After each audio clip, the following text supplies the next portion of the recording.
And we're back. Happy Wednesday. Here's another episode of Coaching for Millennials.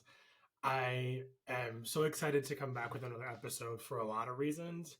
Um, but I wanted to check in on you. How are y'all doing? How has the week been going for you? I hope that last week's episode wasn't too much because I know it was a really heavy topic to talk about. But in true fashion of how I roll, I am going to continue on the theme, not the same topic. Last week we were talking about my journey back to podcasting, and a lot of it had to do with the reason I left podcasting, or I should say, took a break from podcasting, and me coming back and how I came back to it and what I did and what happened in between. And there's a lot that I left out in that story for obvious reasons. Time, two, they all will probably be their own podcast episodes. But also, I think that it'd be fitting for me to just briefly mention that, when I stopped podcasting almost 2 years ago, it wasn't for reasons that were under my own control.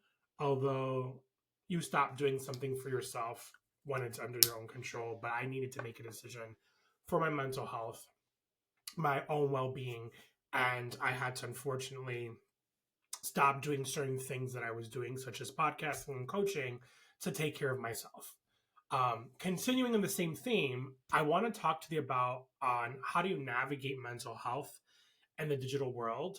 I feel like mental health is such a very top of mind topic that it would be remiss on me to not continue the conversation and theme. And for those of you who are listening, I really appreciate almost 1,000 people downloaded the episode or listened to the episode in a week. So that's really amazing. I feel like one, it's a way to come back, but also two, like it must have resonated with enough people to want to listen to it. So thank you so much for that. But I think it's a conversation and it's a topic that we should be talking about more frequently and more often. And I hope to bring folks who are therapists or psychiatrists or people who work in the mental health space to continue the conversation, because I feel as not just millennials, but as humans, our mental health is so important. And even more so today, post pandemic, just the world we live in, especially with social media, it can be toxic, it could be overwhelming, it could be complex, and it could be so many different things. So, what we're diving into today, we're diving in headfirst with the relationship between mental health and the digital world that we live in today. So, we're going to be exploring some of the downsides of social media, the constant need to be connected, the pressures that we create on having an online persona. And also, we're going to be chatting about how we can use tools that are really used by mental health experts and strategizing with people to develop a healthier relationship to your digital life. Obviously, we live in the digital era. So many of us have a business that's online, right? For me, that's what my business is. I don't have a brick and mortar. This is my office. This is my home. And we all have like a TikTok or an Instagram. And many people who are influencers, they're promoting beauty brands or products or different things. And then there's people who are affiliate marketers that do a little bit of the same thing, but they're not promoting it where they're in front of the camera. And then we have people who are, obsessed with the gram or the TikTok or, just the things that social media does to us. And there is a Netflix series that I need to go back and rewatch because I fell asleep watching it. It was super late at night, but it talks about what social media can do to your brain and what social media does to you in your life.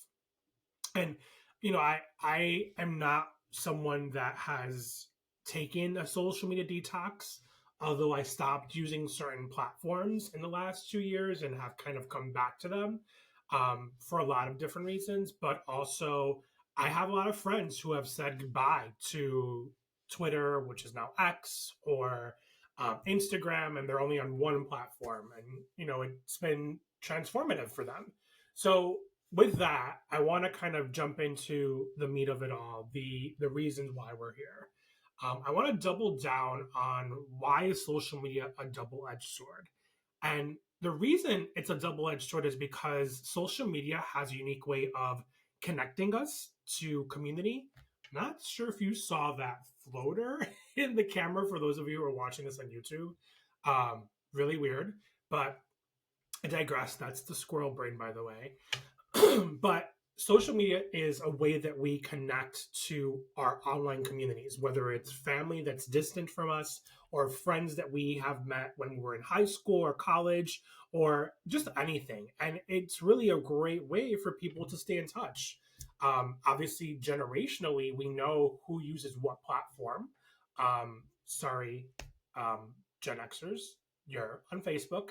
And people who came before them are probably on Facebook too, but we know that millennials are probably mostly on Instagram and TikTok. And we know that Gen Z is using TikTok and still Instagram and mostly on Snapchat. This podcast obviously isn't just about millennials. I know that when I look at my data and my statistics, a lot of my listeners are female, they're women, and they're in a very diverse age group. They're between the ages of their mid to late 30s and all the way up to the 60s. So I appreciate the audience that I have that listens to the podcast, and that's the diverse listenership that I have.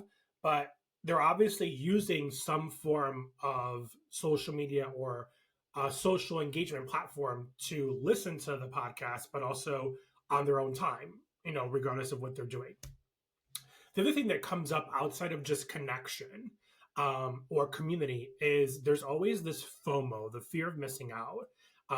We all have such pressures in our society to be perfect, to be this ideology of something that really isn't who we are at our core. And one of the reasons that I wanted to come back to podcasting, but also do it in a recorded live, well, not live, but in a recorded format with video, was to bring the organic and naturalness. I don't know if you could tell my voice is a little wonky, not something that I normally would have done in the past if my voice was weird, but today I know that I wanted to come to you authentically. I wanted to come to you as myself and present you to me and not kind of hold back or hide anything, which I've never really done before. But I wanted to make sure that, like, for those who feel like they need someone or want to listen to this and feel like this information is important to them, that's what we're here for. And I always try to bring that voice in anything that I do, even if it's in my work, even if it's in my clients, even if it's in my business. So we all have this constant need of feeling like society kind of dictates a little bit of how we think and how we control the mindset that we carry. We all are surrounded by so much of so much of this like sparkly and shininess that what we see online is perfect, but there's also a reality behind that. And that alone could be its own like podcast episode or whatever. But I think for the purpose of this conversation, I think it's important to know that humans are intended to connect and communicate and engage with people. And if you're constantly on scrolling through platforms, hoping that your life changes because of something you're watching, that's just not the reality. You actually have to take action for that to happen. But it also can create people to be anxious and be depressed because what they're seeing, they want so badly and they want so much, not realizing that it's hurting them. I think we all have been victim of that. And I think that's one of the downfalls that comes with social media and then comes with the online, having an online presence. It's the constant need to live vicariously or be that person that we see that might be some more vanity than is real. Continuing in the theme of connectivity, it's almost like there's, I don't want to say a cult because I feel like cult is a strong word, but there's a almost like a need, a required need to be constantly connected and staying in touch, right? The power that social media has over us, or online, I should say, is the fact that we can connect with people from all over the world. But what we oftentimes miss is not creating healthy boundaries with either unplugging or disconnecting. And what I mean by that is that it almost becomes an addiction, that you're either spending so many hours scrolling and in the doom of scrolling, which is one of the reasons why like I stopped using TikTok years ago, was because I found myself how much time I was spending just scrolling through different videos, and it's entertaining. It sometimes is helpful to use that as a way of disconnecting. But when you think about where you're spending your time, try looking at what apps you use the most on your phone. If you're someone who is a social media person, I'm not trying to take away from people who are influencers or people who use social media as a way of making their business, but I think there's something to be said about the psychological repercussions that come with spending so much time and the impact that it has on our persona and our images and our brains. Um, I think it's important to identify how can you create healthy boundaries around that, but also recognize when you're actually addicted to something. Because I think it really hinders someone's ability to actually curate connection in person. If you're constantly on your phone, you're then isolating yourself with just your phone. So you have this relationship with this piece of technology, but behind the technology, it's not everything that your life is about. So things to be aware of, if you're finding yourself in a space where you're just only connected to your device, maybe you should check in with other people. Something else that I think is really kind of poignant of what the impact of what social media does, or what that really has on the impact of the brain and mental health, is the amount of accounts or social media profiles that we have, and then the people we follow. We obviously do it because there's inspiration behind that. I know I have my top, 200 or 100 people that I follow for inspiration, not just for my podcast, but also for audible books or for coaching, and people that I look up to that are kind of gurus in the space. A lot of them have social media presence because that's how they engage with their audience. They know how to attract them. But I think you have to come to an understanding, if you're wanting to navigate the impact of mental health with social media, um, how do you start to identify these things? And a lot of it comes down to paying attention to what you're watching and what is it that's being presented. That's also part of you taking control of how the algorithm is putting out content to you. If you're able to see how much information is coming to you, like I can't tell you how many times I look at Instagram, I'm like, gosh, I actually haven't searched for something, and Instagram knows 100% what it is that I'm looking for. And a lot has to do with how all platforms, including Google, including any internet browser, knows the information that you're putting on there.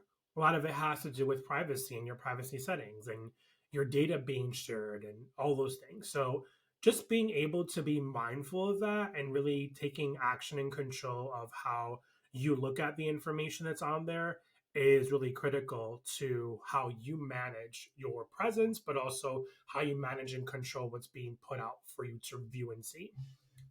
The other thing I will say that really it's kind of top of mind or comes to mind when we talk about the conversation of mental health and screen time and social media and the digital world is, how can we create tips for ourselves that are actionable, but also ones that you can continue to either evolve for yourself or be able to be more mindful of them as you're kind of going through your mind, your internal mind of like what it is that you want to do related to that. So if you're looking to take action, um, I have some healthy tips that can create digital healthy habits for dealing with how you identify with different forms of the mental health issues that come with social media or just the digital world. The first thing that comes to mind is that we know that there's a lot of cyberbullying and online negativity online. I think it was maybe 2 weeks ago, there was something in the news relevant to a kid, probably 13 or 14. I don't remember their name. I definitely know that they were part of the LGBTQ community, and they took their own life because of bullying that happened, that wasn't just in school, but it was also online. And it really breaks my heart.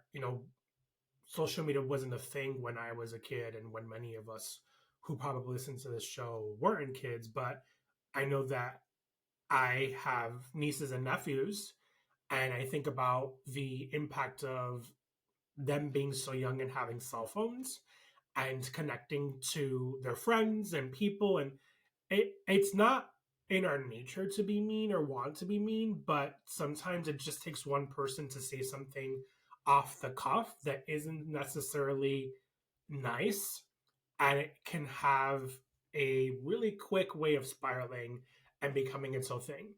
So having kind of said that, if you're a parent and you have kids, this might be helpful for you. These are some action items that can help prevent some of that cyberbullying, or prevent some of that toxic behavior. Or if you're yourself are looking to develop some healthy habits for managing your digital time, I would say conduct a digital detox. Identify a schedule for when you want to not be on social media or be on your phone or be on any platform, even if it's just for 30 minutes a day. Use your phone has a way of looking at how much time. I don't know the name of the app, but I know that it exists because I've seen it before. How much time you spend on specific apps, and you can set a permission to either close the app and unlock it at a certain time. That's something that parents can do when they're trying to manage their screen time with their kids. I'm sure that this is something that parents of tweens or early teenagers, well, tweens are early teenagers, but you know what I mean, who are probably using their cell phones. But even us as adults, um, I've caught myself even today in the doom of scrolling. I was like, God, what am I doing? Let's get off this stupid app. But it's just easy, right? It's easy. So conduct the digital detox, schedule that screen time. Even if it's, if you're using it for 2 hours a day, then maybe cut back to an hour a day. Or if you're using an hour a day, cut back to 30 minutes a day. The other thing I would say is, if you're that person who lives through FOMO, maybe you should audit the people you follow on your accounts. I know this might be hard. Sometimes this person gives value to you in your life. But if you're finding yourself either constantly monitoring or looking for a notification, or looking for things that this person does, that not just a person, it could be just a channel in general. Maybe it's something that might be helpful to go through and unfollow for a while. Maybe that would help, free your brain and free your space and free your mind to really be more proactive on how you're spending your time.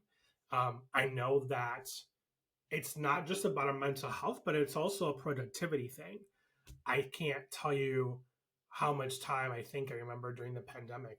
It was like the doomsday scrolling, because we were all locked in our house doing nothing. And, it was a way to pass time. And people were creating content and people were living their best life.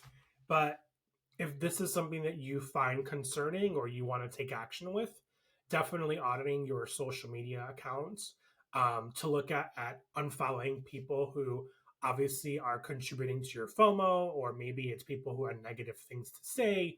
That might be something to do as an action item. The other thing I'll say that I find to be helpful, but this is more of a action item on, I think everyone should be doing, is practicing gratitude. I can't tell you how much abundance comes with practicing gratitude, and how uplifting it is to your mental health and your well-being and the people around you, when you actually have a, not just an awareness of it, but also like creating a mantra around it. How can you practice gratitude? So you can sort of gratitude journal, or You can go online to search for ways to practice gratitude. You can share that online, right? Let's reverse this. Share your gratitude online and what you're grateful for. There's journals. I have my one of my favorite journals right here.